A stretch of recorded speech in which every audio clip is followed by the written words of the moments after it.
to wait till everyone else catch up, and then we will go from there. So give me a couple of minutes and we'll get started.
Okay. So we're going to get started for the sake of time. And I just appreciate you being here. And we will allow others to come as they come. So what I wanted to talk about today is the aspects of communication breakdown. What I've been noticing is that it appears that we're all speaking a different language for some reason. I'm just really noticing that people can be saying the same things, but in different ways. And it's causing people to break down when they're trying to communicate with each other. So I'm going to give you some examples. I noticed that over a period of time, language has changed a lot. It's changed so much so that I've been really into the Shakespeare era in reading books. And I noticed some of the words that they use in that era is a meaning that we are using for today, but the words are different. For example, they might say upbringing, but in their era, it means strictly education. They may have said have done, it means finished. Learn means teach. Changed mean ordered. Jump when means exactly the moment. Keep time means stay in control. Belittle, probably. Not, nothing. Opinion, criticize. Now, some of those things are some of the words we still use, but in different ways. But I just noticed that. And then in my parents' era, they had icebox or fridge for refrigerator. The John, toilet, which we call a bathroom. And in some other cultures, they call it the loo. When people are talking about dating, there's different meanings.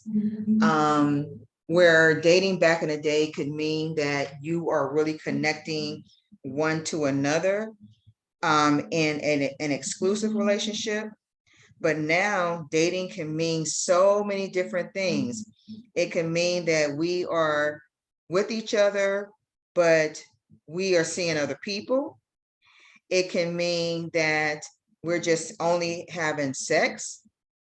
It can mean we are just hanging out. And it kind of gets muddied where people are not using the word date, but it can be similar to the friends with benefits. So there are so many different things out there, the words that we're using. And then let's not talk about slang. When slang is introduced into the box, it really changes the essence of communication and how we're communicating. That leaves it to have people wonder, what's really going on, what's really happening. So I just really want to talk about that because I'm noticing that those things has a lot to do with whether we're going to be able to continue to communicate it's going to be really hard to be able to move forward in the essence of communicating. And I'm really concerned about this new way of talking, especially now that we're introducing the attitude of texting, which are shortening words and have different meanings too. And then even the symbols that's being used. The @ can be an email now, where back in the day it just meant at. The sign with the A with the circle around it. And then the hashtag. Now the hashtag is representing a person, where back in the day it was a £. It had different meanings, pertaining to money and different things like that. So I just want to just really discuss communication and the evolution, because I was looking at Judge Mathis too, outside of reading Shakespeare, and there was a case where a young lady was saying that they did not date, her and this guy. And the guy felt by them having sex, they were dating. But she kept on saying, no, we weren't dating. And then Judge Mathis, who does not believe in sex before marriage, he kind of got irritated, because his thing was, well, what were you doing if you were having sex with this person and it really had no meaning? So he was pretty much upset, because his faith of Seventh-day Adventist, and then him being from the old school, it just really irritated him. And I'm just noticing this essence is what's causing us to have a communication breakdown, because communication is evolving in so many different ways, even amongst generation, cultures. Even when I was getting refreshed with Spanish, they were saying that the English language have too many words for the same thing. So we can say happy, but then we'll say happy, joy, exhilaration, this and that, where they just have one word. So let's just talk about communication, and let's just say, and you tell me, what are you noticing yourself about the essence of communication, and how is it affecting you?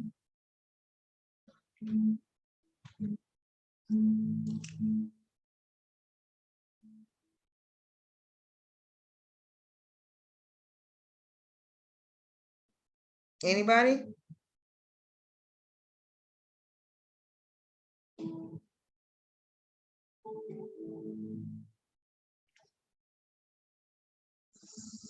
Hi, Vernita. How are you? Hi, how are you?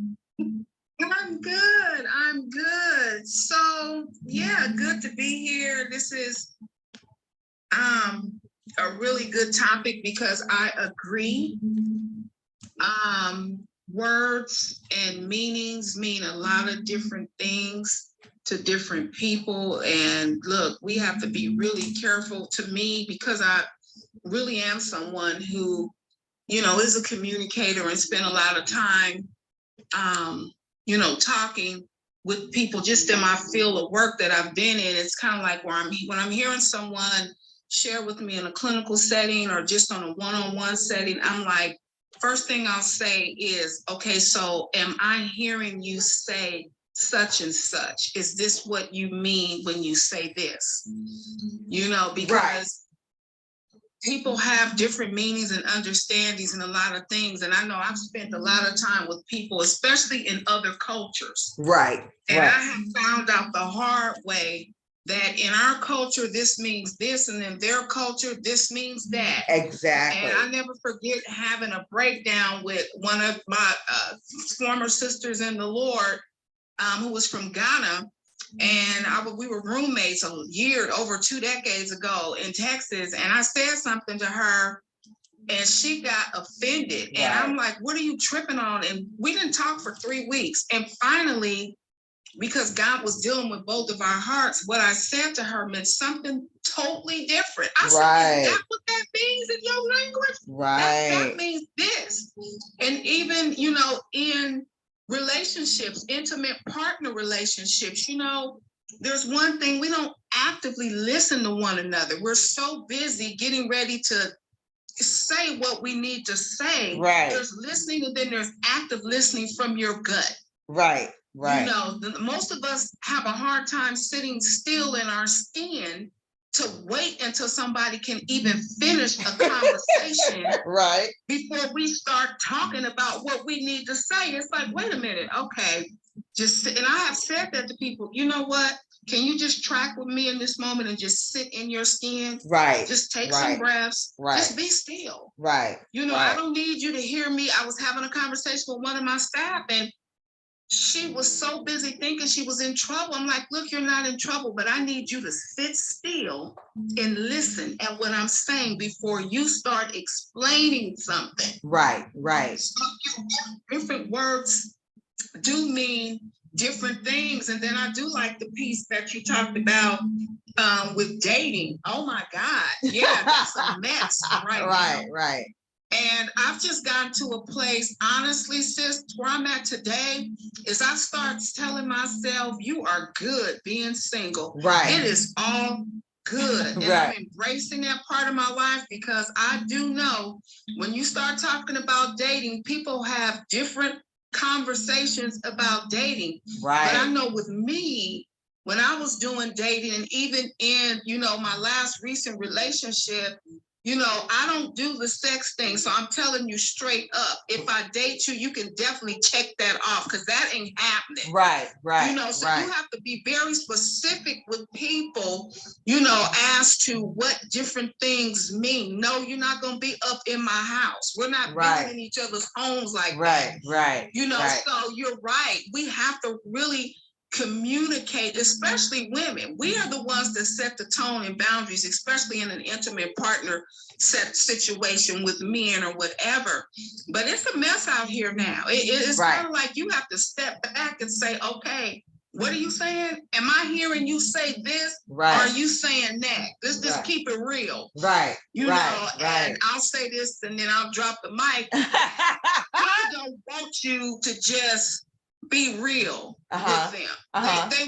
They want you to kind of talk around different things, but I'm somebody that's gonna tackle the pink elephant in the middle of the room. What are you saying? This is what I'm saying. Let's come together and let's not play. Let's be real about what we're saying to one another. So I'll pass the mic here. Well, I want to touch on something that you just said too. Why does it appear to be confrontational to some people when you want to get clarity and communication? What do you think that, I mean, what do you think that's about? Where does that evolve? I mean, what have you noticed, especially in your field? What have you noticed? So, you know, I think we've been so used to living in denial. We've been so used to living in something that's not real. I mean, like right now, I'm going through a complete, well, I already started the process a while, but I'm going through another process in deprogramming from church stuff. Okay. You know, like, yeah, like my whole way of thinking and being, like, I'm coming out of that into something just pure God. Like no religion, no stuff that we've heard. We came from the same background and all that. But just, and then other arenas that I've been in. But when you start talking truth and really getting real about things with people, it's hard for people to embrace truth. It's hard for people to open up and really communicate. Some people just don't know how to do it. They don't really know how to communicate, because after all, I know in my household, you know, especially with African-American folk, we used to call that white stuff. White people do that kind of stuff. Oh yeah, the talking, you know, and let me have your thoughts and your feelings and things like that, you mean? Exactly. And it's like, no, we weren't taught to communicate our feelings. It's like, what feelings? You a child, you better go over there and shut your mouth and do what I say. And so, you know, it's just like, really, people don't know how to really process. One of the platforms that, you know, I belong to is adult children of alcoholics and dysfunctional families. And it's a wonderful 12-step group because people get real. You know, people get real to be able to learn how to communicate, process their feelings, discuss some of the things that happened to them that altered and shaped their lives as an adult, you know. And Right. so I just think it's hard for people to get real, you know, and learn how to deal with things and be okay, you know, with saying, you know, this, it is what it is. I haven't arrived there yet. It is what it is. I'm on my way in my journey to getting there. But we've been so used to putting on masks to impress people, or we've been burned because we shared our pain and someone went and did something else with the information. So I think, you know, people are stuck in communication for a lot of different reasons. You know, I think that's really good that you brought that up, because one thing I'm noticing is, like you said, why does it have to be a 12-step program? Like one church, since you mentioned church, that I have always loved is Victory Outreach. And Yes. they are about kind of like that 12-step, that being honest. Okay, you're a drug addict, you're a ex-prostitute. Hey, let's just get real with who you are.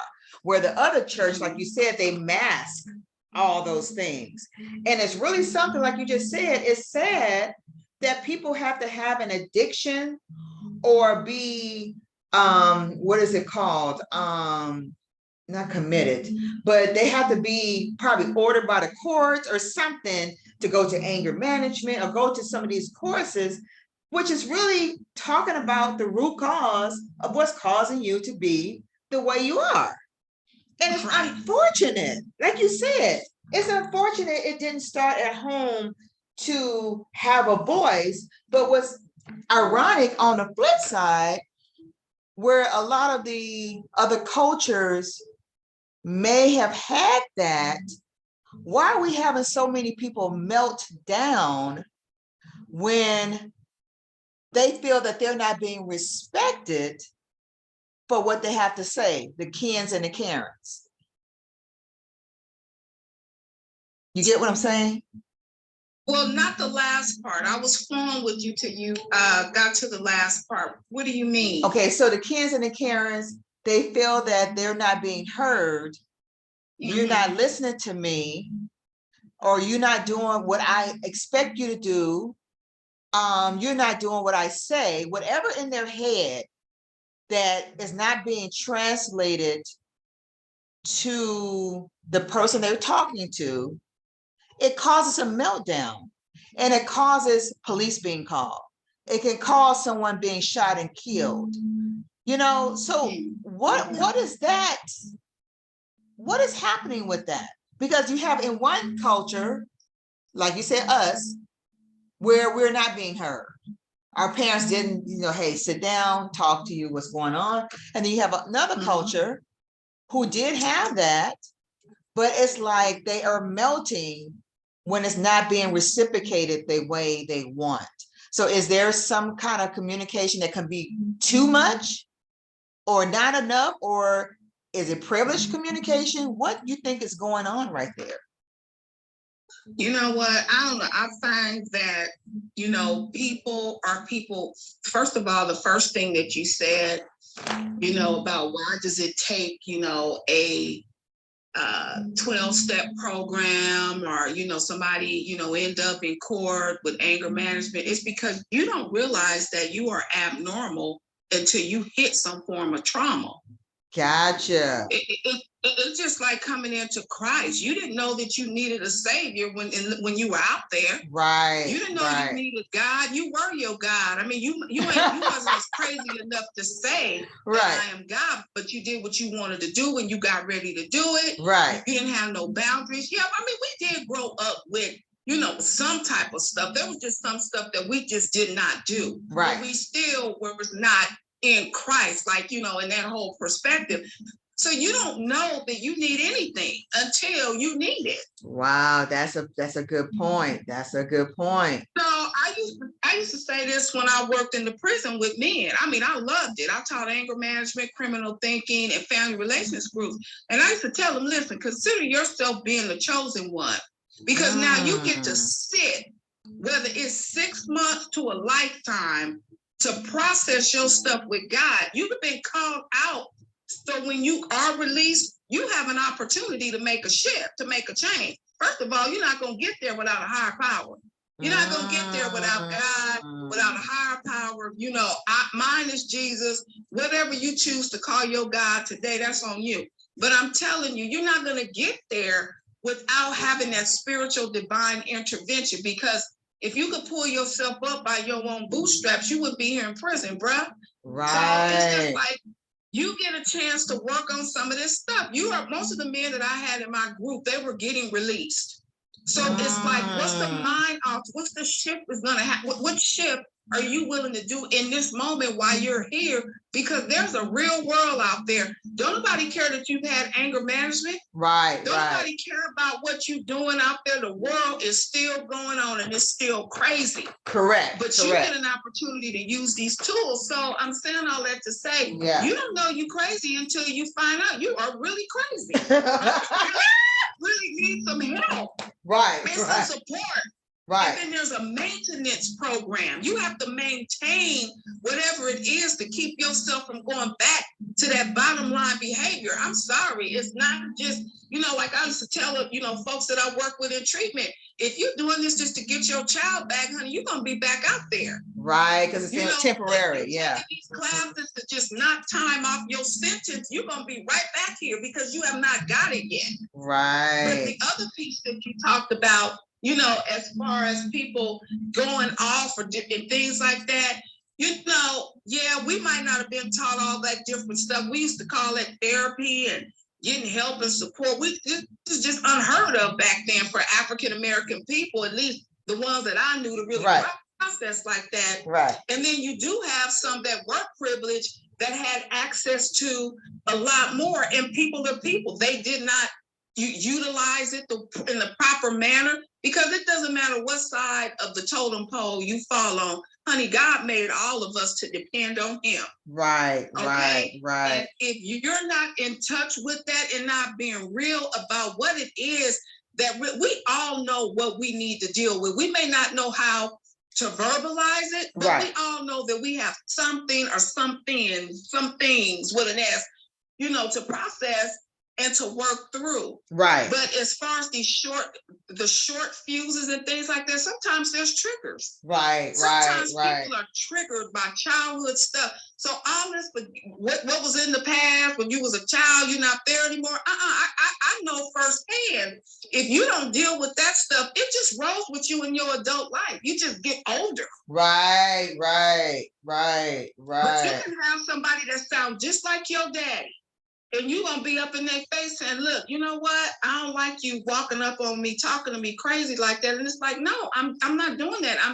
So you done been triggered by some type of abusive situation you had with an ex or with your dad, or you're trying to explain something and no one is really understanding you. And then the other piece, so adult children of alcoholics dealing with authority figures. I don't have problems with authority figures anymore, but I used to. 20 years ago. Okay. Now I can go flat foot with you and just let you stand my ground with you. I don't care who you are. Right. But I'm just saying, sometimes people have issues with authority figures and they're trying to explain things and the person is not getting it. So that ties into, everything is tied into some trauma for the most part with folk in their past. Okay. And it's unresolved.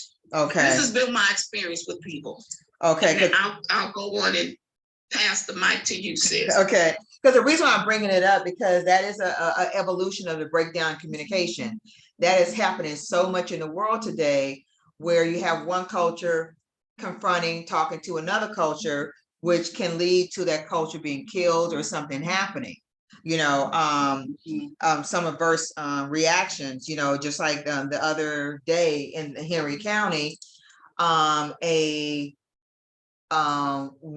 young lady, she was calling this young man the N-word. And so he hit her and he got in trouble, but she didn't. And so it's like, I'm noticing it's such a vast breakdown communication. And that's why I said, is it cultural? Is it generational? Is it our native tongue? You know, what is it? It's so many different things that's causing this breakdown that it's really hard to kind of pinpoint what it Yeah. is. But like you said, it's trauma. That's the root cause of it, because as the world is changing and evolving, trauma is beginning to surface. A lot of times between cultures, it may not, like you said, may not be that person. Okay, you're gonna call me the N-word. Why would you call me that?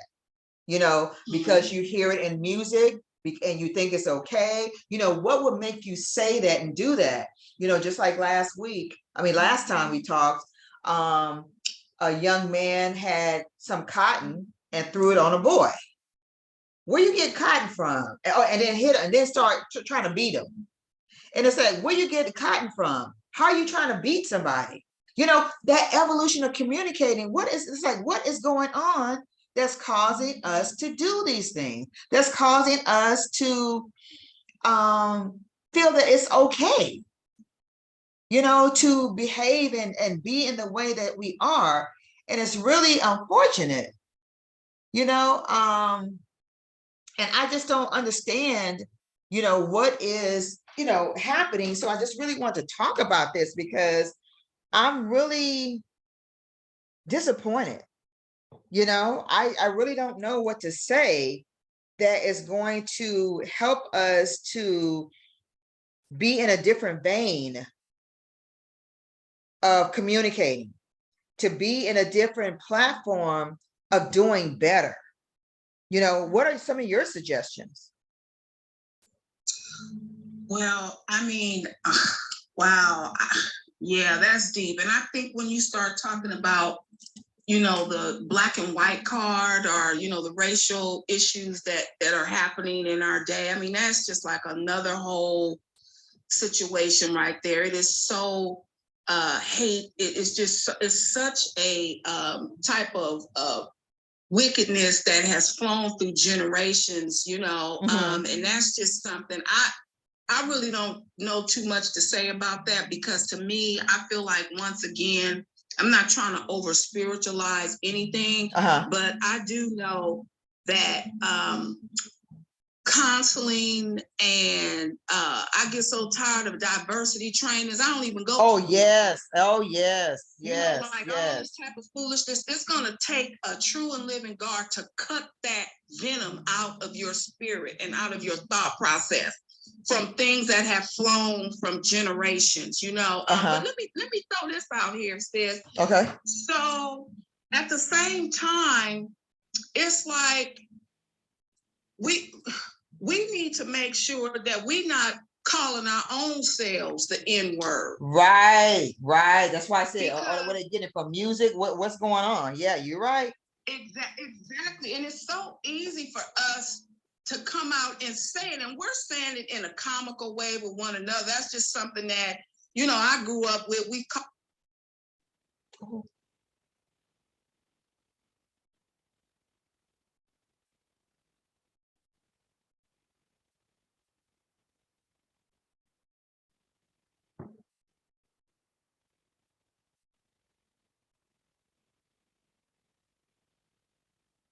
You said, why would somebody else come in and respect us if we don't stand in solidarity and we're scattered based on all the things that we could be scattered in our communities? Then why would somebody else come in and bring unity? We shouldn't have anybody from another culture or climate or whatever to bring unity among our own selves. You know, I'm just talking about in the African American perspective. Correct. But it's like we need to be mindful of that. Right. You know, we shouldn't be. It's just certain things that we shouldn't say to each other. We shouldn't do to each other if we want to be respected by other cultures. Right. You know. Right. Yeah, I just wanted to put that out there.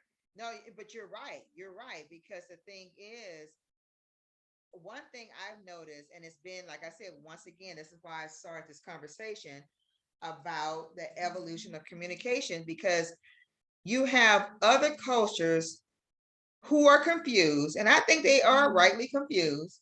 Well, why can this person say it, but this person can't say it? It does become this line in the sand, but it's like, don't cross it if you are this, but you can cross it over here if you're doing this. And it's becoming really blurred. And like you said, the thing is, it's like, why are we even using the words anyway? You know, and very comfortably. And I get, because I listened to Dick Gregory, and he was talking about, oh, you guys have created this word, but now that we're using it and we're making money off of it, you guys don't like it. Hmm. And I was like, okay, Dick, I get what you're saying. I do get what you're saying. And there was a point to it, because he said that, and this is a good point he made. Originally, you guys did it to degrade and hurt us. But now that we are embracing the word and we're using it and we're making money, because we want to turn the oppression of the word and the negativity around, now you guys are having a problem with it. Now it's not, it's like, okay, we can't put that nail in a coffin anymore by using that word, because now people of color is having a freedom with that word. But on the flip side, you at home with your children and you are trying to educate your children of words, and that word is just still a no-no, you know. And so, but then you hear it in the music, you hear it different places, and I get it's like a double-edged sword, you know. It's just like, can you use it, can you not use it, who can use it, who can't use it, what time to use it, what day to use it. So that's why I really want to talk about the evolution of communication, because the lines are blurred. The lines are really, And they really really blurred. are. They really are, sis, because I was just thinking when I was a youth counselor, not a youth counselor, but a therapist with youth that had mental health and drug issues, dually diagnosed.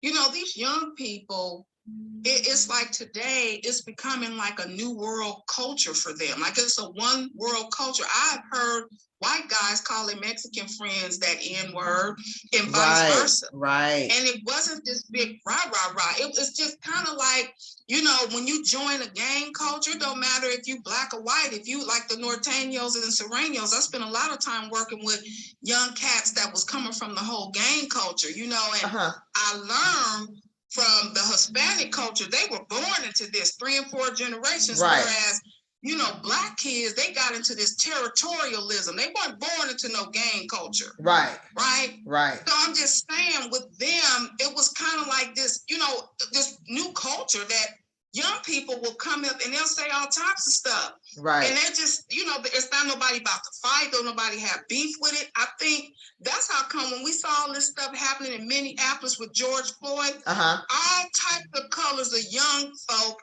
you know, in our daughter's generation and younger were showing up. Right. Okay. They were tired. They're making a statement. We are tired of this. This stuff went on in the generations up.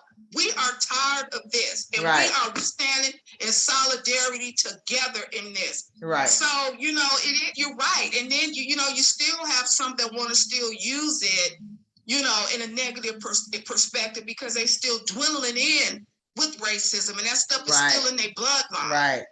You know. Right. And it's really becoming something. It's really becoming something. And so going back to just the different words, like we were talking about the dating and hanging out, friends with benefits, a hashtag versus the @ sign versus what Shakespeare, you know, said in his day. It's just something, because it's going to take, like you just said earlier, did I hear you say this?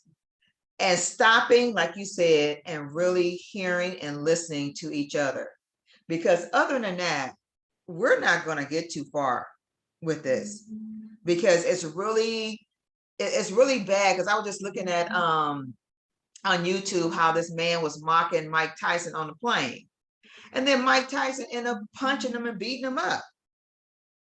And it's like, okay, what communication was being said, you know, that caused him to feel he had to do this to Mike and Mike do that to him? And it's just really just, I mean, it's in so many different places that communication is evolving constantly and breaking down. Because even with the kids now, their essence of communication is going to be different too, because a lot of them don't know how to do a complete sentence.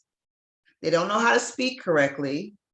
They don't know how to spell, because, you know, on text, you can just use 3 words to say something, talk to you later, or OMG, or the ways of expression is changing. So in each generation, each culture, the native tongues, it's going to be so many different things that we're going to have to learn how to do in trying to communicate with each other. We're going to have to try to learn how to speak each other's language. We're going to have to learn how to be able to be efficient in being an effective communicator. So with that being said, why do you believe it's changed this much? What have you seen that has happened that has caused such a big difference in communication? Well, I personally feel in this society that we live in with social media and cell phones and computers, and, you know, we are not talking to one another anymore. Right.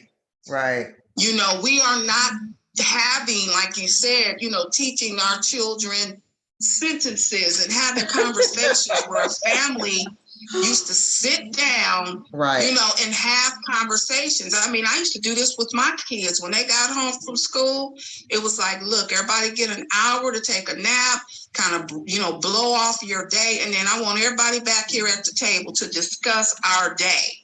Yes, you we know, did that too. and Yes. so we're not talking Right. to, you know, our children. We're not talking to one another. One day I was somewhere taking BART or something. I was in the crazy Bay Area, and I was on BART, just looked up. And I was on my phone too.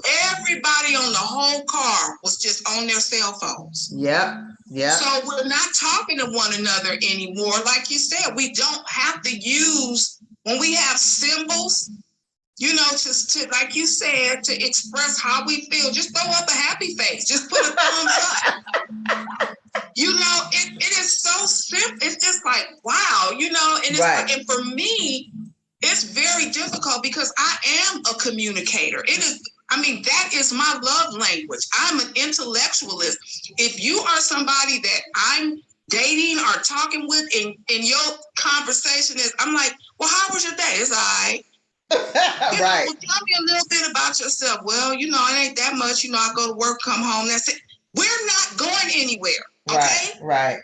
You know, so we're not talking to each other. We're not. We have, like, you know, these children now at 5, 6 years old, they know how to go through. They can train me on how to get on the computer now. Right. You know, and then we put them in front of the TV. The TV is raising them up, you know, because it's just a lot of different things, you know, that shape why we're not communicating the way we used to.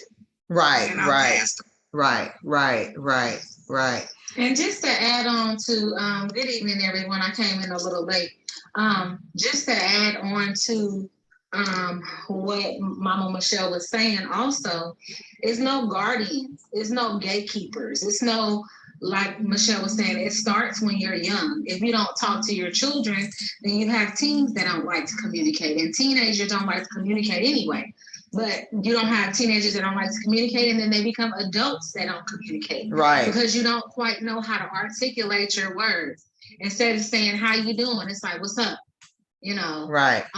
Just different things of that nature. So I think because we don't have any guardians anymore, we don't have any gatekeepers or people to say, this is how, you know, this goes, or just to sit around older people. I love going around my elderly or people that are like in their 60s or 70s, because they teach you so much about life and really truly give you the game. You know what I mean? Right. So it's like, when you don't do these things, and like Michelle was saying, we're just soaked up in this social media world, which is just instant gratification. You know, it's very, very hard to develop true relationships right now in this time, because everything is so instantly stimulated. You know, if I don't get to know you immediately, and I don't know if you're cool or not or whatever. No one is spending real time developing relationships that's going to last.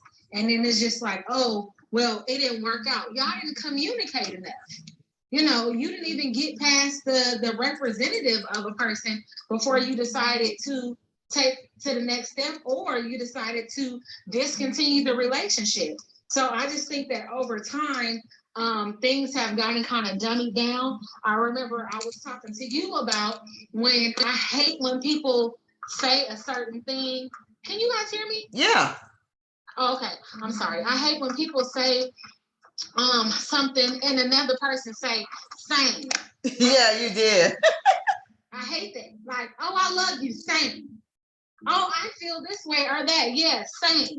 That's what is that? Like, what is same? Like, you know, and I feel like, you know, we don't articulate or cannot articulate how we really feel, what's going on, and express ourselves. And there are no gatekeepers. There are no, I didn't have the opportunity when I was growing up to say certain things. I couldn't say, or what, or whatever. You know, my mom, other elders around me would be like, no, you say yes. You speak when you enter a room. You do these things. And so now, because aunties and uncles ain't aunties and uncles, they your homie, and your grandmama is trying to be, you know, a young grandmother. She don't even want, she Gigi or Meemaw or, you know, she's everything but grandma. Like, do not call her grandma. And no, I'm not watching y'all. You know, come get your kids. They can't stay over a certain amount of time. So these things are lost because that's who used to teach us. You know, much like other cultures, the Hispanic culture, the Indian culture, they stay home with their children. You know what I mean? Like the older people, I mean, the younger people go out and work and make a living, and I don't have to worry about daycare or whatever because they're staying home with their children, instilling values, instilling traditions, you know, passing things down, you know, that we don't normally do as, you know, an African American community. So I know in general, it's just, there are no more gatekeepers, you know, even cursing around an elderly. Like, I still to this day got a potty mouth, but if I see somebody that's older than me, like I automatically, like I just, you know, it just dry up like immediately, you know, because there's a certain way that you speak around people that are older than you or that you respect, you know. So it's just, there's no gatekeepers. There's no one to, you know, kind of check people when they're younger.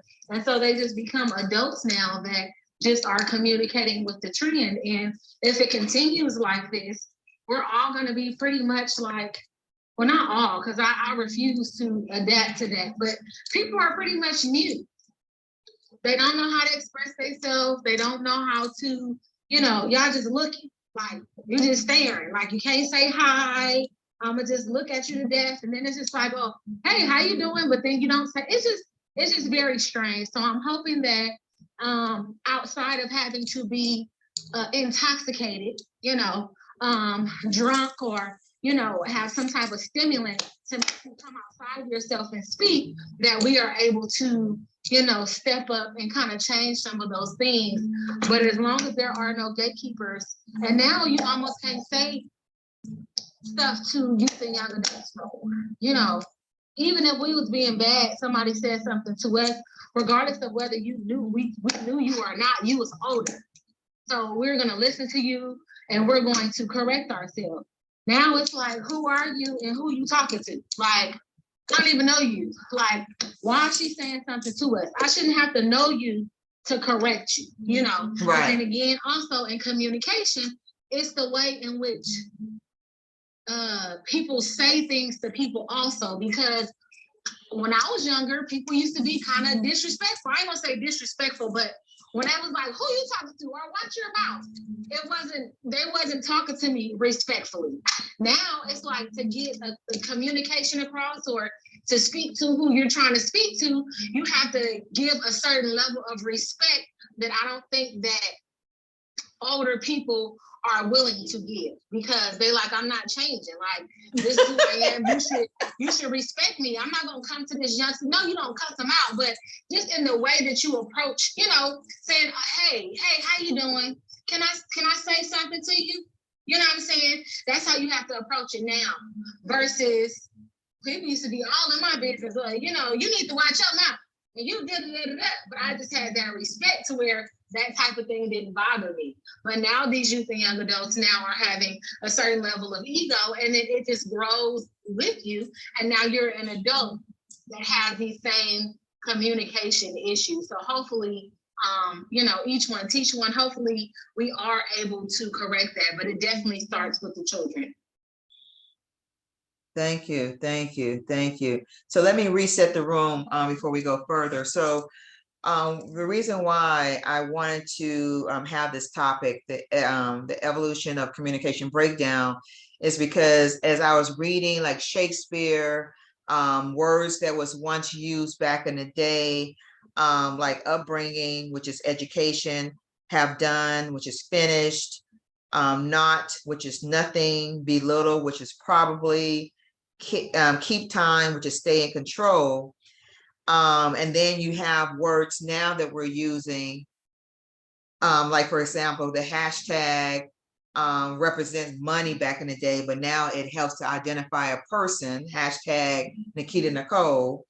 The @ also means a person too, at JabezEnterpriseGroup.com. I mean, Jabez Enterprise Group, where it used to be at, whatever, it means something to identify a certain situation or a specific thing. And then now also I was looking at Judge Mathis, and he's from one era, and the young lady was saying, no, we never dated. But the young man said, well, we had sex. And so she said, but that doesn't mean we were dating. And so to the man, it meant something. To the woman, it didn't mean anything. Then Judge Mathis, by being old school, who's a 7-day Adventist, he does not believe in sex before marriage. So he said, well, ma'am, so you just having sex just to be having sex? So it had no meaning. And so we were talking about these different words. People are saying dating, and that word means different things too. So it's just so many different things that's happening with the words that's becoming blurred. And then as I was brushing up on my Spanish, they said that we have too many words for the same thing. And it's sometimes hard to interpret and translate Spanish because, for happy, we have a joy, we have happiness, we have exhilaration, we have all these different things. And then we were talking about how the young man felt it was okay to throw cotton on the other young man and then beat him. And then there was a young lady in Henry County. She felt it was okay to call this young man the N-word, and he got in trouble, but she didn't. So it's like, what's going on with communication? So one of the questions was the essence of communication, and how is it impacting you? So if you want to answer that, that's fine. And then we'll go from there. Does anyone else want to answer? How is the essence of communication impacting you? Well, this is Bernard. One thing I always like to bring up, since I love what we're talking about communication, and I write poetry, philosopher, I pay attention to words. Even before I wrote poetry or rap, I just always paid attention to words. I'm just a very detailed person in that sense. But the word communication, the first part of it is commune. Uh-huh. And to commune is to be around someone. Like, people live on a commune. So I think the word communication gets reduced to just speaking. And I think for people who their preference is verbal communication, they often say that very matter of fact, you need to communicate with me. What they're saying is, you need to communicate with me in the way that I most prefer. Right. But that person may very well be communicating with you in other ways, like nonverbal. But if you're not also, fluent in nonverbal communication, you're not picking up on the cues. Like my friend told me this story. He said there was this married couple, and the wife said something like, you never say I love you, you never tell me that you care about me or something. And the husband was like, oh, I don't know, it's just hard for me or whatever. But then I think they went to counseling, and the counselor said, okay, well, if you can't really say it, every time you're thinking it or feeling it, why don't you like rub her shoulder or something? Communicating that way. So then he said, like every time they were out, she was like, 75% of the time, like his hand was on my shoulder, and it was just that little thing. Wow. That showed like, man, I'm always thinking about you, but I don't necessarily have the words or know how to say it. Wow. But this physical communication showed you how often I'm doing it. Wow, that's deep. I love that. That was really good. That's really good. So how is the essence of communication impacting you when you're talking to other people, even though you're into words? How is it when other people are talking to you or you're talking to them? Are they giving you the reciprocal behavior that you're seeking, or do you find yourself having to reinforce or re-emphasize what you think you heard or what they meant or anything like that? Well, I'm a good listener, and like I said, I pay attention to nonverbal cues. Okay. As well. So I feel like I'm a very good listener, and I'm intuitive, and I listen even beneath the surface. I listen to inflection. Oh wow.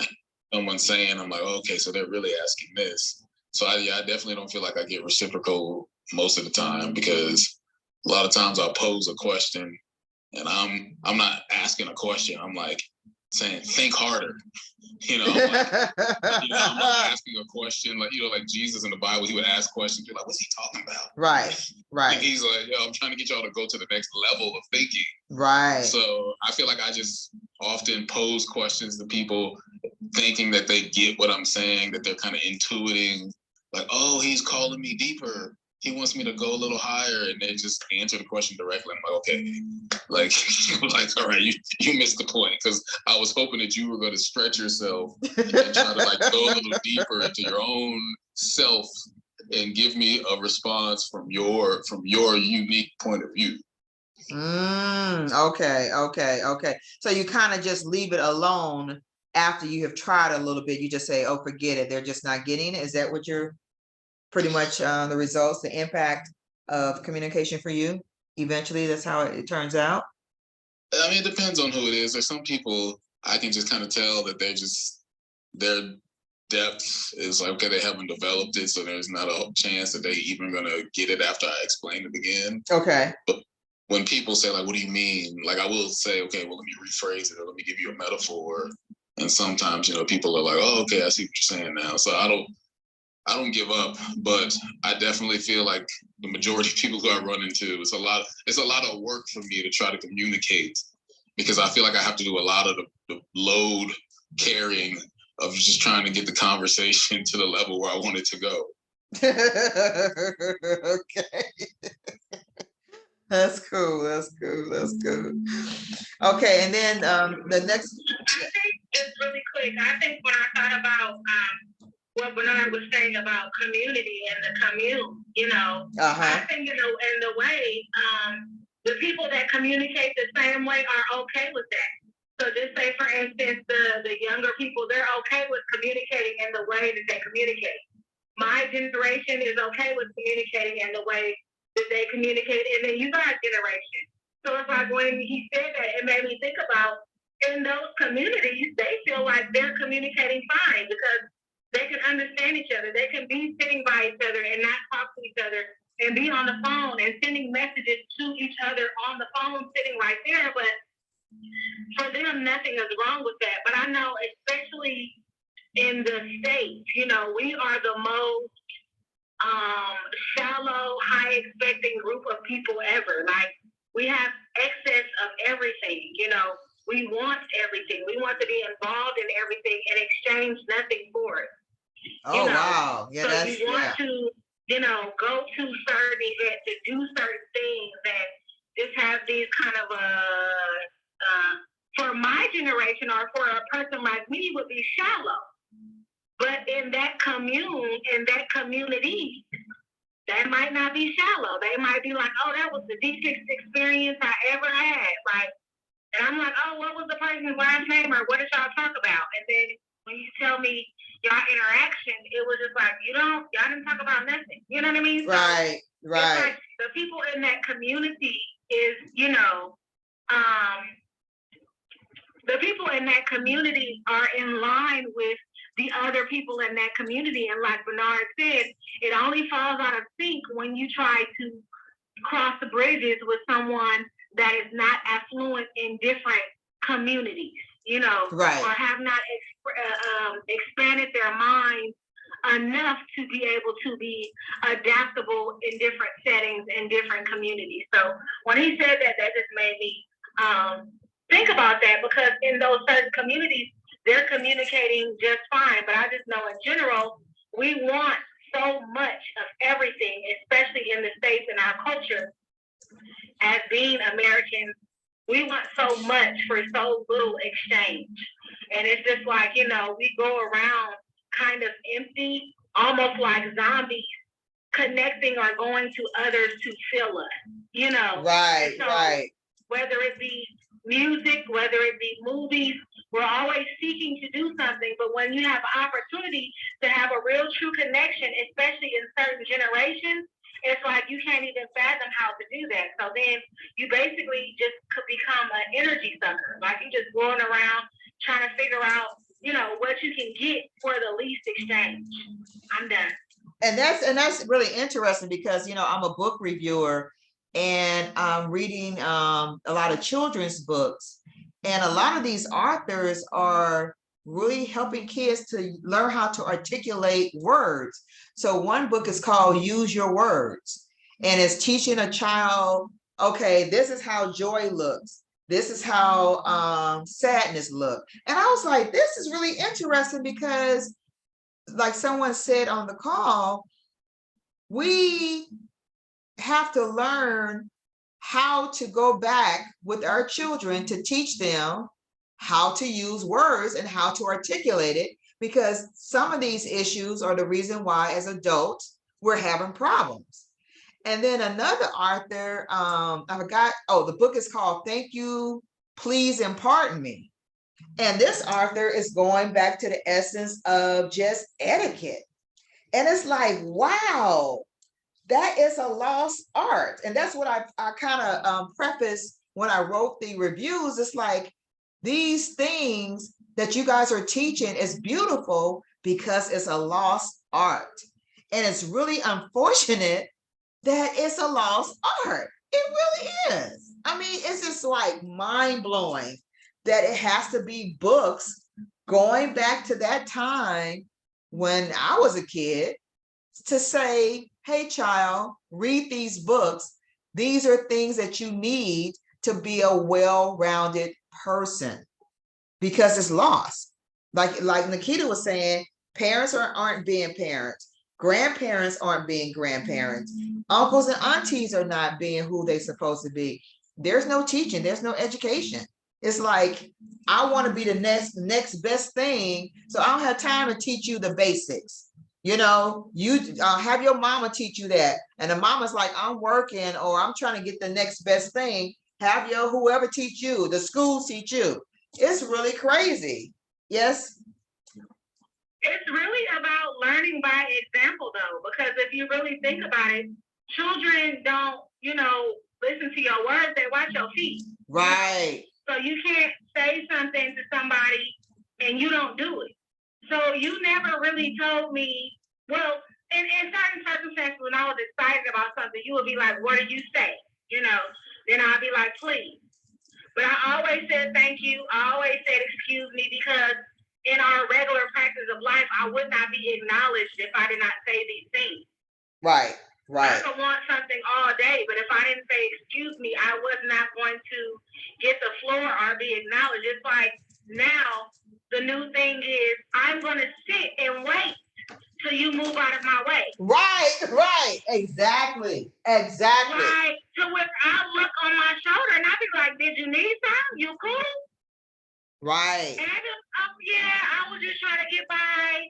And I'll be like, okay, well, let me move out your way, you know. Right. You don't want to be in the room, like, you know, you could have said, excuse me, because how long sometimes they be sitting there. Yes. It just never dawned on them that they needed to say, excuse me. Use your words.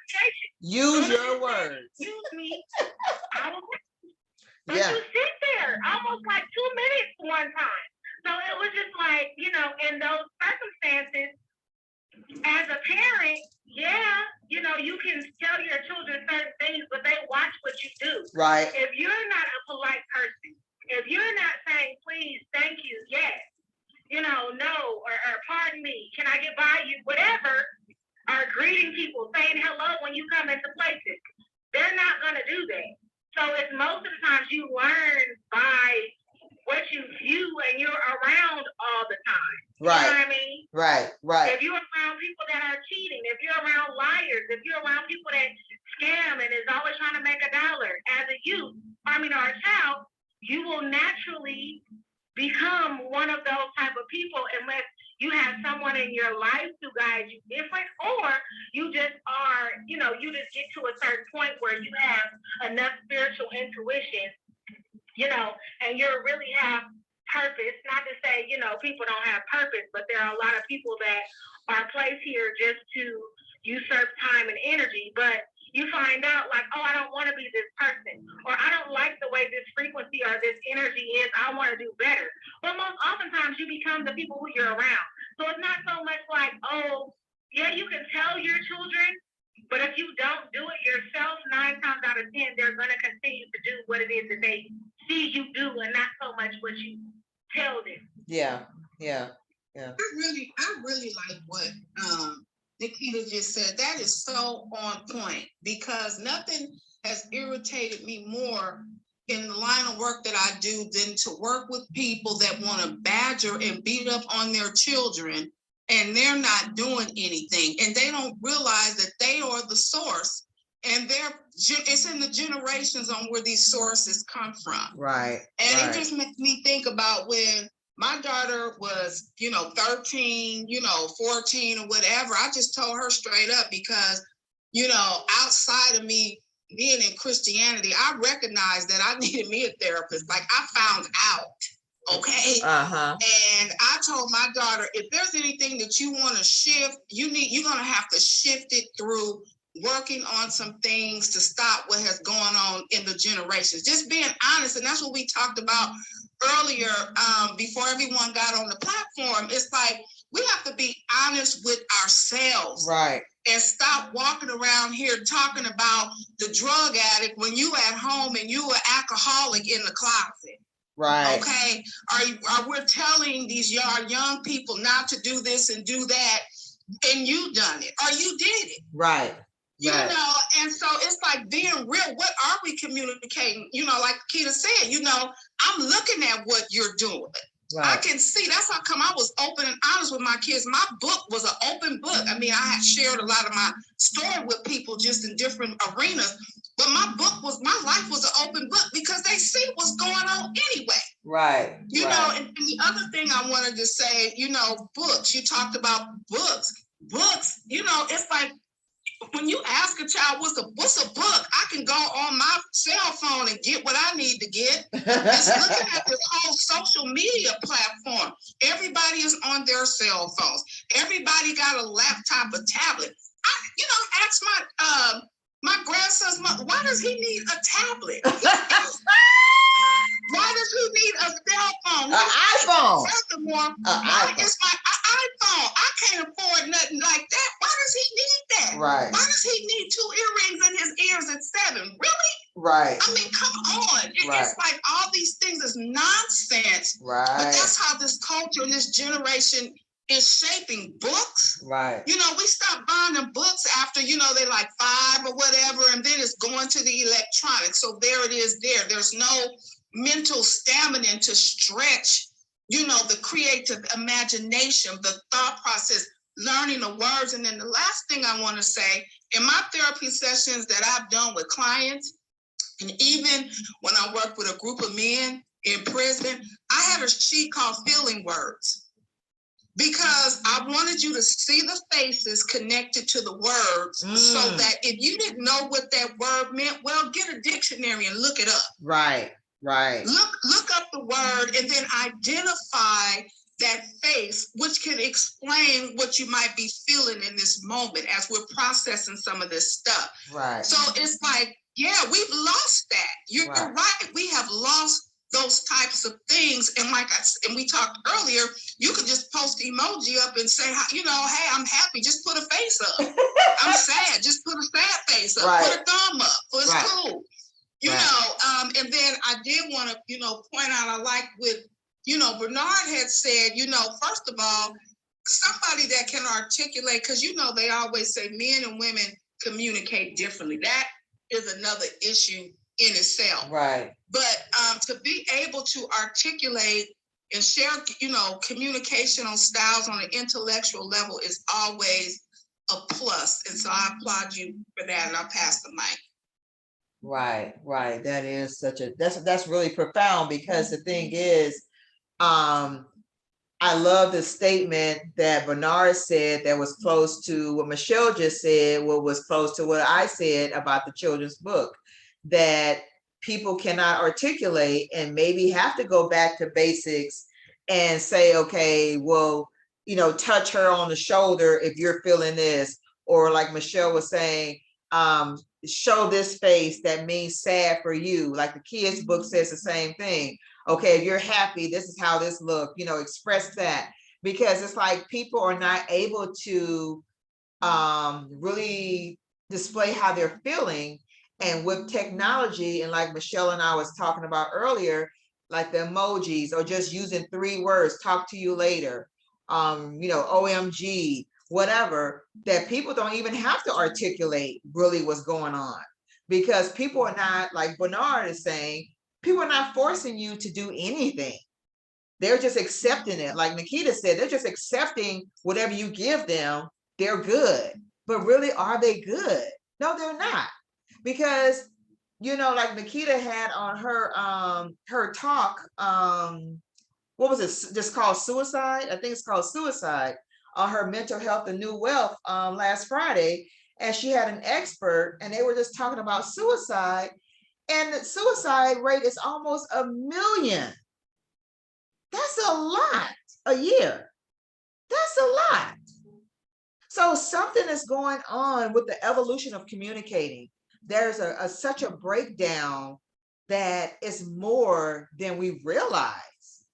It's really a tremendous impact. It's more than just the words changing and evolving from Shakespeare's era to our parents' era to us where we are now. It's a lot more going on. Like Michelle said earlier, the trauma, the triggers. We were talking about, why is it where you have people of color who in their family setting were not encouraged to speak up, say what they feel. How was your day? Where you have, you know, maybe whites, they were able to articulate how they're feeling. But when it comes to white and Black conversations, there are meltdowns, and you have these Kens and Karens, which can sometimes lead to incarceration or murder of a person of color. And it's like, what is happening? What's happening when the essence of truth is being confronted? Why is people having problems in communication when you are challenging them? I guess they feel challenged to deal with the elephant in the room. Anybody want to talk about that? Michelle and I really talked about that earlier today. I mean, there's so much to touch on, with two things coming to my mind. I mean, especially since I teach at high school, you know, every day I'm just like, these kids need some morality. Like that's not what the public school wants to hear, but that's my final conclusion. It was like, you all trying to keep them in the class, you want them to be respectful. It's like, but y'all don't want to have a conversation about spiritual truth. You know, everything is, well, if we just correct them, or we just give them a referral or discipline, you know, we just trying to fix the problems. I know these kids need like transformational truth. You know, they need something that's going to change your character. And that's what is coming up as you guys are talking, because I was thinking about something Nikita said. It's like, okay, let's say I do say, excuse me, thank you, I'm sorry. Even if I say those things, like, am I saying it because it's coming from my character? Or is it just because I've been taught to say those things and that's the right thing to say? Okay. You know, like a person who actually has character will come and speak to you respectfully because that is their character. That's their nature. Right. Like I have been taught to discipline myself to be a person of character. So therefore my words will just follow. Right. And the other thing I thought of, you know, when I first hopped on, you know, Nikita was saying, like, you know, how people don't say anything, the conversations, and I was thinking about the verse. It's like, you know, out of the abundance of the mouth, the heart speaks. Right. It's like, yeah, whatever it's in your heart is going to be proven by what you say with your mouth. Correct. So a lot of this has to do with like what's going on the inside of you, what you believe about yourself, the truth, spiritual. That's the outward manifestation is just a reflection of what's inside of you. I mean, words. Right. I mean, the words are just going to reflect your heart. And the other thing, you know, to what Michelle was saying, you know me, I'm always the same wavelength, imagination, creativity. As I say, as I write poetry, here's the most interesting thought that I have had about words and poetry that I tell everybody. So for instance, I have this one poem that is called God's Hard Drive, and it talks about how unique every person is and how there'll never be another person like you. There never was. There isn't a person on earth like you now. So the theme of that poem speaks to the individuality of each person, but the poem itself is an expression of my individual thoughts. No other person on the earth has chained together those words in that order. But I'm literally the only person in existence who has put those combination of words in that order ever. And to me, when you have people do that, that's when they're really shaping and molding themselves. It's like, wow, like these are the specific words that I chose to express and articulate myself. So when you have people just write general papers, like, oh, write about the World War II, you know, this battle, like people are just generally, they're not developing themselves. They're just writing some kind of, you know, criteria to get a grade. But when you have to write something about yourself, you have to pick very precise words. Right. And you choose them with a focus and meaning. And I think that translates into conversation. So when you're able to speak, when you speak with people, you now say, oh, I can't just talk. You know, I'm not just saying words randomly. Like I have a precise set of vocabulary that I want to use to express myself. And when I'm able to do that, I clearly communicate to other people my intentions. So it's none of this like you were saying about the Judge Mathis. Like if that man was able to communicate, he could just say to the lady, I just want to sleep with you. You know, just like up front, I just want to sleep with you. How do you feel about that? She would say, I do not feel good about that at all. I would like a relationship. Okay, let's part ways. But it was the reverse. He thought they were in a relationship. She did not. Right. Yeah. Oh. Yeah. Okay. He thought they were in a relationship because they had sex, and she said no. Oh. And then Judge Mathis was saying, hey, if y'all had sex, it was something more than just sex. Okay. That's what I be telling my students. I be listening to all these little side conversations I had. And I was like, why don't y'all just be honest with each other? Why don't you just tell these girls you just want to sleep with them? Just be upfront. They like, oh no, because then they won't stay around. I was like, I know. But you just need to tell them. Or they might, but you have to have something else. See, when you have game like that, to where there is no game, you just telling the truth about what you're about, what it is that you desire. You have to have something in exchange for that. And I think that too, just to go off of what you said, people are just talking. The reason why you're able to write how you write and to articulate the way that you are, because you're able to use your emotion in word form. And a lot of people don't have emotions. A lot of people don't feel emotions other than those primary emotions. Angry, happy, sad, you know what I mean? So to be able to feel those and then use those emotions in word form is a gift and almost a lost art. It's a sexy thing for someone to be like, I'm enamored with you. Or to say words that normally are not said other than, you know, I think you cool. You know what I'm saying? I think we should mess with each other. You know what I'm saying? Like, you know, just those things. It's like, oh, that's it. Versus you saying, you know what I'm saying, these sonnets or these small words, which should be regular language, but because they're not used all the time, I think that's why it's so important that you are able to change your emotions into words, or to be able to use your emotions to articulate, because only then, even if you are writing a general paper, you can put feeling behind the words that you use. When you talk about slavery, no, that wasn't, you know, a good situation. You know what I'm saying? So to say, oh, you know, they were getting beat. No, they were belabored. It was a drudging of a situation. You know what I'm saying? Like different words to express the feeling behind how you know, feel about certain things. But I kind of wanted to tap back into what you were saying, Vernita, when you were saying that the breakdown. Who you call me? No, I was playing. Vernita. Look, I'm grown now. I can kind of say that like a little bit. That's what I used to mess with her. Like when I used to call her over and over and she didn't acknowledge me, like when she was with other people, I would say Vernita, and then she would turn around. That used to be like my little thing. Her little dig at me. Right. That was, you know, I'd probably, you know, do it, you know, with other people so I wouldn't get in trouble because we was in public. At least I wouldn't get in trouble until I got home.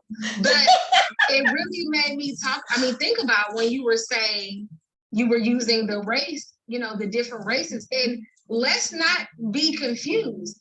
Caucasian people don't necessarily know how to communicate.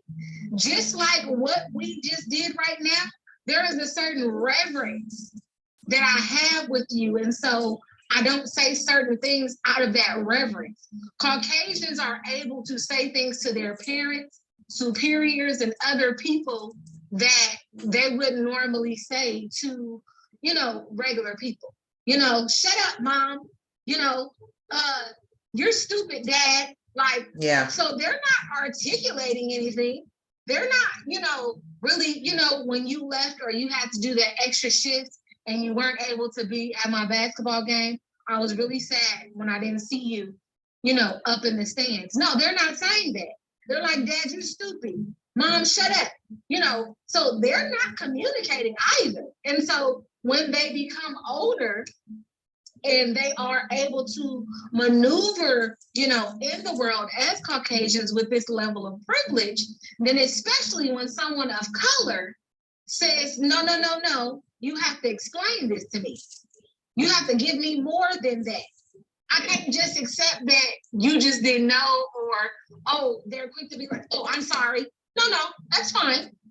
If you're sorry, that's cool, but let's talk about this. That's when the waterworks comes. That's when it's just like, oh my God, I can't take this. Because then someone is making you actually articulate. When you are just able to fling your emotions around, you're just able to hurl your disappointments or your dissatisfaction around. As a culture of people, before we were brought here, we had a certain level of reverence. We had a certain level of hierarchy, and then our integrity. And then we, as a people of Black and brown people, when we were brought here in slavery, we learned a certain level of reverence amongst cultures, amongst classes, but we still had our own same reverence with our culture amongst each other. So, you know, we were always, as Bernard said, people that had feeling behind our words. You know, we called each other sweetie, honey, baby. People of culture develop nicknames to show and express endearment versus just going around saying, I love you all the time. No, that's babe. That's my honey. Or you develop certain nicknames to show tribal, you know, things with people that you love and care about. So as us being soul people and soul feeling people, we have grown to, just change how we communicate with one another and how we express that. But when we were here as slaves, we had to learn with white people, you don't say certain things because you're going to be looked at as a certain way. You have to present in this way. Yes, you can get your point across, but you have to say it in this way and in this tone, because the energy in our voices in general, you don't want to be conceived as the angry Black woman or the angry Black man. So we had to adapt in those ways. But the waterworks comes because no, you can't hurl your insult. You can't just be insulting or say things that you want to say. You will have to answer for why you say the things that you say. And when that is the case, even though we've always had to do that, and even when we're explaining, I said this because of this, or, oh, I'm not angry, I'm just asserting myself, or I'm being articulate. Oh, you're upset, you're mad. No, and that's not the case. Even when we explain ourselves, we are still misunderstood when they are asked to explain themselves, because that is something that they don't normally have to do. And we're just not accepting just the, oh, I'm sorry, get over it anymore. Right. Then they having a fit. They can't do that. Yeah. So one thing I want to ask then, with this in mind, and I noticed Michelle and Bernard kind of touched on it a little bit. Do you think that anything would be any better or different if we were allowed to have religion back in schools? Anybody want to touch on that? Oh, I literally just did a Clubhouse room on Tuesday called "Should Morality Be Taught to Students?" Well, okay, I'll start with this point. Here's what I find interesting. The main point of contention, I think, is that people just don't want to be told what to do when there's a God involved. I think that's the main problem people have, because I always use this example. Like, imagine your child came home and said, you know what, Mom, I'm going to be more respectful to you, and Dad, I'm going to honor you. You know what? I'm not going to talk back, and I'm not going to take things from your drawer. And, I'm going to be like, parents will be like, yes, where did this come from? This is amazing. But if they said, oh, and I'm going to do it because it's the 10 Commandments, then everybody's in an uproar. It's like, oh, like, no, we never mind. Like, we don't want a religious-based obedience. We just want a neutral, secular kind of obedience. Right. So I think people would enjoy the idea of what the religion brings, but when it comes to the actual religious part, people are so caught up in like church, the separation of church and state, and you can't teach my child religion, which is interesting because you let the school teach your child everything else. Like, literally how to think. This is how you should think about history, about a career, about math, about being socialized. Like, the school is literally shaping your child's mind for 8 hours a day. But when it comes to this area, it's like, no, absolutely not. So I think it would be a lot of good. I think it would be, I always bring up the point, the word disciple shares the word discipline. To me, the word discipline is what is missing. And I don't mean like discipline, like punishment. I mean like someone who goes to the gym is disciplined. They sacrifice. They say, this is tough, but I'm gonna get up every morning. I'm gonna force my muscles to do things they don't do. Artists have what's called a discipline. Like, I'm gonna sit at this piano for 3 hours and I'm gonna make myself learn this sheet music, and I'm gonna get my muscles, in step and in line. So when I say discipline, I think religion brings that level of, like, they keep saying like a reverence. I'm gonna do this because this is right, not because it's popular or because like I'm gonna get a reward. Like, no, this is right because it's right. Right. So I think if you could at least bring the discipline part from religion and that reverence, I think it would have a huge impact.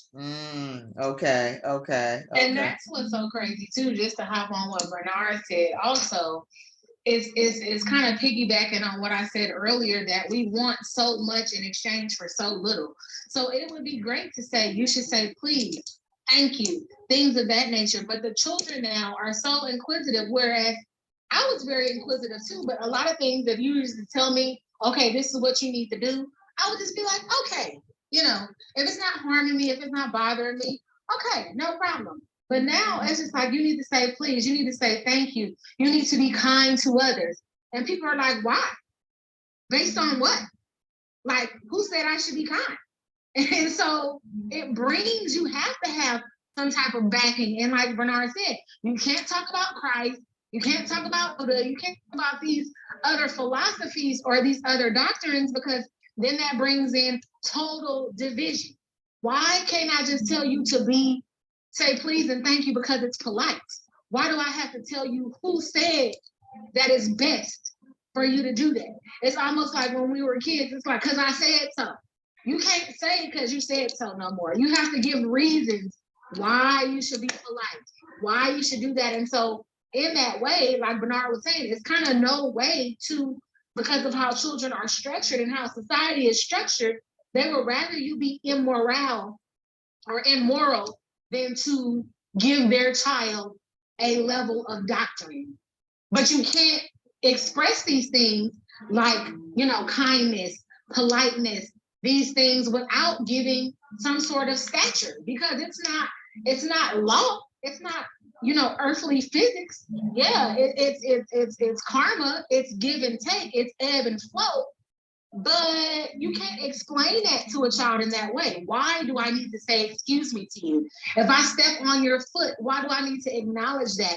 Based off of what? And if you can't tell them based off of what, then everything that you just told them lost validity, which is sad. Yeah. I think, I don't know. First of all, I personally don't like the word religion, because when you think of religion, it brings up a whole can of worms for a lot of people. And then people start getting into denominationalism. There's a difference between the God of the church and the God of the kingdom of God. And I'm telling you, when you learn the difference, it's a whole new world. Kingdom versus religion and church and denominationalism, all that stuff was man-made. It has nothing to do with the true and living God. We did that. And so I think, if we got back to the basics of, first of all, it being a spirituality, a relationship. You know what I'm saying? With the true and living God, not tied into some of our church experiences. And that's what people are running from, fast, quick, in a hurry. And I'm just keeping it real. But as far as, dealing with our young people, I know I went to Catholic school.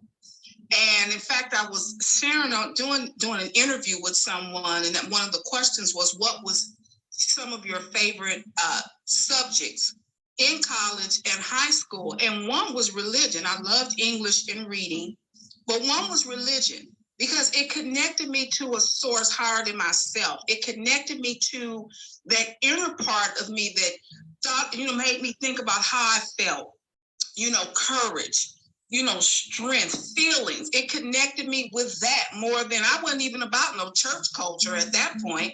Right. And so it helped me. But it didn't save me. It didn't change my soul or anything, because I was still cutting up. That's how Portia came into existence in high school. So there it is there. Okay. So, I'm just saying, I think it does help. It would help our young people for them to understand there is a source outside of you. Right. There is a God, and there is power greater than yourself, than what you want, what you think, what you feel. You are not entitled to everything because you cute. Right. Entitled to getting a pair of $400 or $500 shoes for what? Yeah. What did you do to even deserve that? I mean, there's some things that we give, our kids because, we want to give it to them. It's out of grace. Right. But, we got a whole generation that think because they're cute or they can sing or they got a gift, like they're supposed to be rewarded. No, you learn to work for what you work for what you want. Right. So I do think tapping into that source on that level would really help them. How can you not change, or at least begin to even think about, working with young people that I work with that I was mentioning earlier, substance abuse and mental health issues, and just having a time of reflection, just a time of journaling, Let's self-reflect on what you're feeling. I remember being called from my boss saying, can you go down there and work with your kid? He's knocking a hole in the wall. It's like, okay, bro, what's going on? Let's turn the light out. Let's reduce the stimulus. Right. Let's find out what's going on. What is driving all that? Right. But just self-reflection, getting them to reflect, on something other than themselves. I think it would be a tremendous help and a blessing. Wow. That is awesome. Well, I also jump and kind of piggyback off what Michelle was saying about religion. Yeah, I mean, that's a word that already is kind of loaded for a lot of people, but I usually only use that word so that the people that's usually the word people use. So I'm just using it for their sake. Because if you said kingdom, they'd be like, what are you talking about kingdom? What is that? Yeah. What are you talking about? But I get what you're saying, bro. I'm just saying in the sense of religion, because now spirituality is being used a lot as well. So. Right. No, but definitely, yeah. Because it's funny that they're doing a lot of mindfulness stuff now. But even that is kind of like secularized. It's like mindful yoga, but they're not teaching any kind of particular belief system with it. But now I was going to say off the kingdom of God part, you got me thinking, it's like, well, I do that. Like, I know the system as a whole will not receive God. Like, they're not going to change the school rules or the policy to be like, oh yeah, we need religion. Right. So, but the individuals who carry the kingdom of God with them can take it into the school. Like, when I go to school, I don't preach to people, but I think they see my life and they see I'm different. And like, oh, he's actually happy to be here. And like, he's excited. He puts a lot of work into our work. It's not like he's just getting through it. So I think the individuals who are in the kingdom can and do bring it. It's just not going to be necessarily system-wide. Wow. This is good, you guys. I really, really love that you guys caught on to what I'm trying to do, because it's important. Communication is so important. Michelle and I talked about this earlier, and you guys can chime in on this.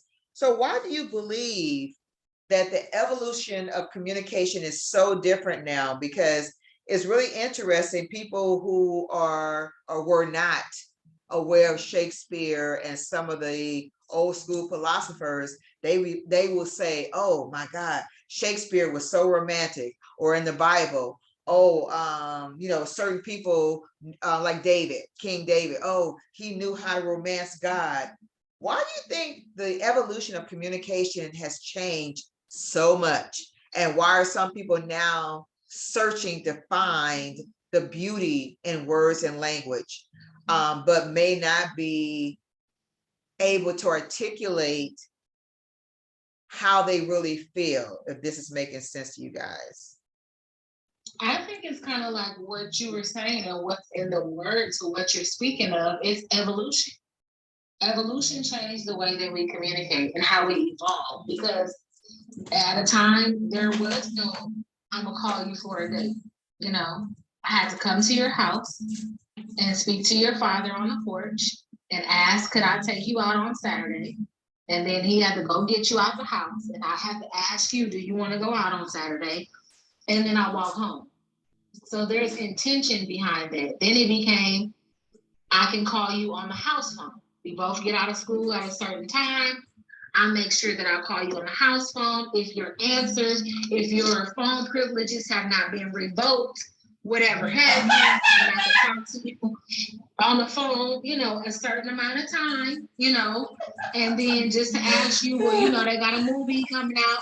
Okay, but we had to get all the plans and details together, because I ain't got no, other way to talk to you other than calling you on the phone. So I'm gonna talk to you on Saturday, and I'm gonna come to the house, or you gonna meet me at this corner at such and such a time. Then it became, I could page you and tell you, I want you to call me when you get a chance. I'll find a corner, I'll find a place that I can call you from and be like, oh, I seen that you paged me. What's up? Then I can two-way you. You know what I'm saying? Now I can do everything on my phone simultaneously. So that one-on-one communication, that connection that we used to have, when your ear used to be real hot on the phone for heck long, because you and the person been on the phone for so many hours. relying only on words because that was the only thing that you guys had, words and actions. Now you can say or type a whole bunch of things and ain't gonna bust a grape. You know, you can do a whole lot of stuff online with no true real intention behind it. And back then, when you had to go through so many channels to get in contact with someone, you knew when you was in love with someone, because I can't just access you. It wasn't all these side pieces and sneaky links and stuff like that. I had to walk damn near a mile to your house to come see you. I'm not about to leave and then go to this other person and do, you know, it was different intentions back then. So I think that the evolution of social media and the things we have access to, the vehicles, the things that we did for fun, now it ain't no juke joint that everybody go to. There's so many things that they have now that can distract you from everyday living, that can stress you out. There's so many things that people are pushing towards now. When back in the day, all you wanted was a house for your family, a girl or a guy that you had to raise the family with, and that was pretty much it. Now it's like, you got cryptos, do you produce 401k? You know what I'm saying? How are you investing? Are you in real estate? You know what I'm saying? I need a diverse portfolio. You know what I'm saying? Like, there's so many things going on now that has dumbing down our direct communication. And I think evolution itself is to blame for that. The advancements that we were able to gain by God, you know, the knowledge that we have. Oh, at first, you just gonna be fat. If you want to, you just was gonna be fat. It ain't nothing you can do. You're gonna either eat or not eat. Oh, they big boned it in your family. Now, if you fat, you could just lay for some money, you could lay under the knife. And now you can have hips and a flat stomach. Like, you know what I'm saying? So everything got dummied down and cut in half for the quickest result. And so has communication. You know what I mean? Everybody wants everything real quick, fast.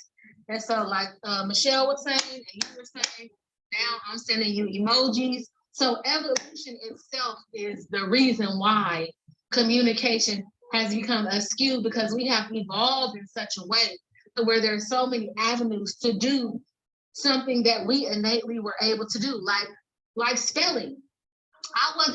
I'm very articulate and I'm a word person also, but I can't spell to save my life. But man, now when I'm like actually writing something, I know somebody were to find my journal and read it, they would be like, she is illiterate. I got in there, you know, I'm just pouring my heart out. So I'm not paying attention to my grammar and spelling, but it's just like my phone corrects so many things and does so much for you that you forget, you know, the different things that you learned in reading or how to spell. So I just think evolution in general is the reason for this big change in communication, especially when the internet came. It was all over. Now you don't even have to go to youth and younger. I mean, you don't have to go to older people or elderly to ask certain questions.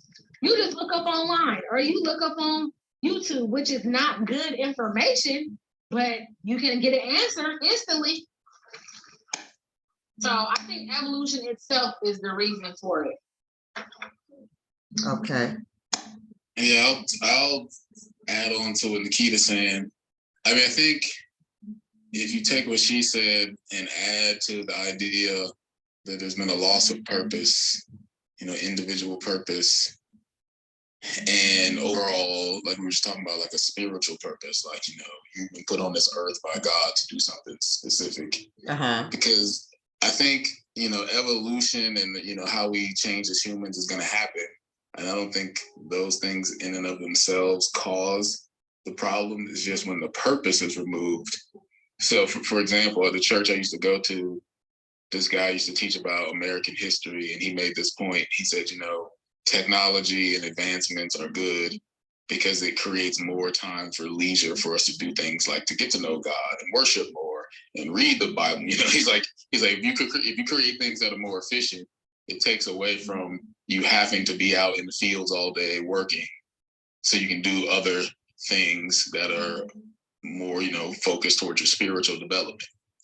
But the question is, how many people are doing that? Right. Like once the technology takes away the time that you would be doing something, are you using that time wisely somewhere else? I mean, I just remember walking through the school on Thursday, and I heard the teacher saying, use your time wisely. And I remember thinking to myself, I was like, you haven't taught these children how to be wise.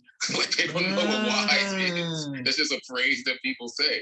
Like, they have no wisdom. Right. They have to have wisdom first. Right. So I think the evolution part, it breaks down when there's no purpose, because now you're like, oh, like idle hands of the devil's workshop. Like, what should I do with all this free time?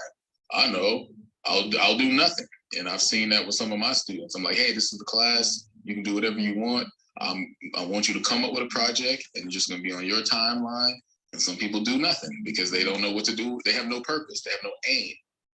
And the other idea I thought of was, I was just watching an interview this morning from Pusha T, and he was saying now that he's a father, he's like, I'm much more focused. He's like, I know when I go to the studio, it's like record, because I'm trying to get back to my son.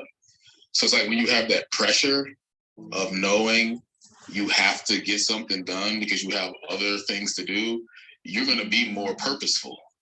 And I'm sure before there was, machines that did harvesting for people, they were like, well, our purpose is to harvest this food so we can eat. Like, we don't have any choice to play around. Like, our purpose is aligned with this work we're doing. And then we'll have family time afterwards or something. But now that people have these machines that can do things, once the machines do the work, they're still asking the question, well, now what? Now what? So I think you have to also introduce purpose into the equation. Awesome. And Bernard has already started to answer, as we're about to close, what are some things we can do to improve how the evolution of communication breakdown is evolving, and to correct it or to improve it. So like you said, having a purpose is very crucial, because without a purpose, like it talks about in the Bible, we just don't exist. We lack a lot of things, because God has us on this earth for a purpose, and we have to understand and realize what the gifts and talents that we are designed to do, what we're supposed to be doing.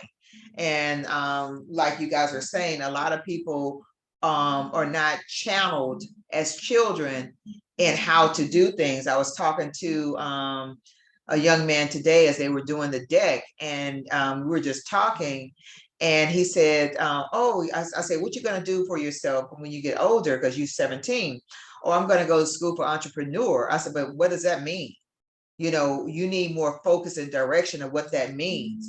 I said, you need to start doing things that interest you to see if it sticks. Because if it doesn't stick, then you would have spent money on schooling that you really don't even like. And I was telling him, like, well, my daughter, I said, she would want to do this when she was younger. Okay, I paid for that. She want to do this when she was younger. I paid for that. I said, she found out later she don't even like school. So she went to a trade school. So, we need to understand what's our calling and what's our purpose. And that's a way to improve communication, because I find too, when people are happy, they are more apt to want to communicate and connect better than a person who hates their job, hate what they're doing, just existing. So anybody else have any ways that we can improve the essence of this evolution of communication before we close out? And any last words too? I just think each one teach one. You know what I mean? If you are blessed to be around youth or children, which is where it counts the most, because you can help them better that way while they're still learning and grasping what life is and what it's about, that you can give them little nuggets and show them by example. Yes, you can tell them every now and then, but just being around them and genuinely being who you are, them going to the store with you and seeing how polite you are to people, them seeing you push the basket, or you going to the bank, or you saying please and thank you to the people that you communicate with, whether you know them or not, just as a child that don't know anything about race learns racism. They listen to conversations about these things. They talk about these things, and then they see how their parents and the people that are around them treat other races. In that same way is how we break this cycle of not communicating and not being articulate, not reading, not doing any of these things.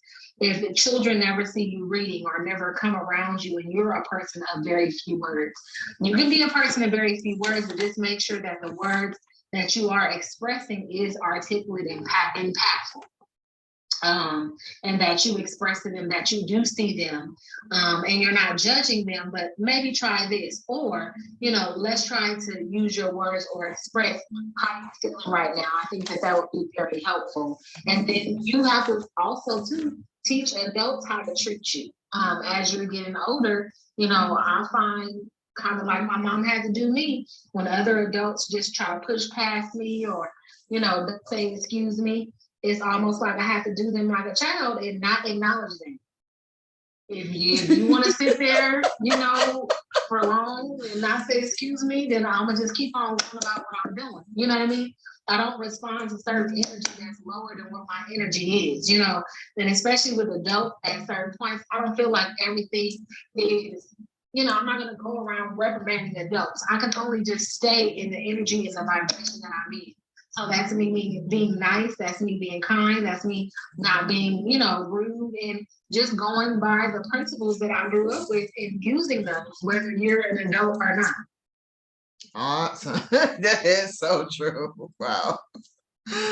Oh my God. I would add, so 2 things that I've done. These are, I know people want things they can start doing soon. So one is written and one is audio. So I learned this technique by Carl Jung called active imagination. And in the book I read, he described the story of a man who had a manuscript and he wanted to get it published. But the publisher kept saying, it's not long enough, you had to go back and write. And every time he tried to go back and write, nothing would come. So he practiced his active imagination, which was you on a piece of paper, you write down a dialogue between your conscious and your subconscious. And you say, conscious, well, why can't I finish this manuscript? And then you wait and you listen and you don't try to overthink it, but you just write what you think your subconscious is saying. Oh, wow. And so for him, he said, because the manuscript is done. So he then went into another publisher and just got it published because he was able to bring up from the deep beneath what was in him, what was the problem, Wow. Some people do, if you read The Artist's Way, they talk about do morning pages where you just kind of free write. Right. You don't think, you just let your hands flow. So the kind of subconscious flow, I think is very helpful because all these emotions and thoughts that are down beneath you that are driving your actions, but you don't really think about on the surface, they're there. Whether you think about them or not. Right. And I think this kind of purging helps you to get clear because you're like, oh, that's what I really want. That's what I want. This is what I say and this is what I do, but this is what I truly want. Right. I've done that with the writing and it's been helpful for certain, just small situations. How come I'm afraid of this person? How come I don't like talking to them? Whatever. Right. Co-worker issues, whatever, it helps. And then the audio one, same thing. Just get you on your voice notes or get you a little handheld recorder and just, put in some headphones so you can hear yourself as you speak and you just say, okay, today I was thinking about why this person made me real mad and frustrated and blah, blah, blah. And as you start to talk, it's like something about hearing your own voice makes things click. I've done the writing, but there's also something about verbally hearing a word where you go oh, there's something about just hearing the tone of a word where you go oh, it has a different meaning when I say it out loud. Uh-huh. And that's helped. And I think that's helpful because, some people, maybe they don't want to go to therapy or counseling, but these things are your sort of self-therapy. Mm-hmm. And the thing that the book said that I thought was most important is that you have to do something where it's captured. You can't just talk or you can't just think about it because it'll swim around in your head forever. But something about putting it to paper committing it to paper or committing it to recording or to sculpture, whatever, like whatever form you choose, it's just something about that physical form, like there, it's real now. Like you can see it, you can touch it. Because, you know, people have done that stuff where they like, I need to forgive this list of people, and then they ball it up or something and throw it away. Like there's something about making it tangible, which I think is helpful. So on the audio, you play it back so you can hear yourself, or just the idea that you saying it is the help, or both? What I actually do, what helps me is I have my headphones plugged in while I'm doing it, so I can literally hear my own voice. Gotcha. Okay. Yeah. And you could play it back too later. I normally don't, but just hearing my voice. Hearing your voice. That's cool. That's cool. Well, I would just like to say that listening to everybody, we say we're not going to just use one word, so I'm not going to just say ditto. But long as you don't say same. Same. Yeah, long as you don't say same. I'm going to use my expressive words, and I'm going to say I really enjoyed the feedback from everybody today. And you know what?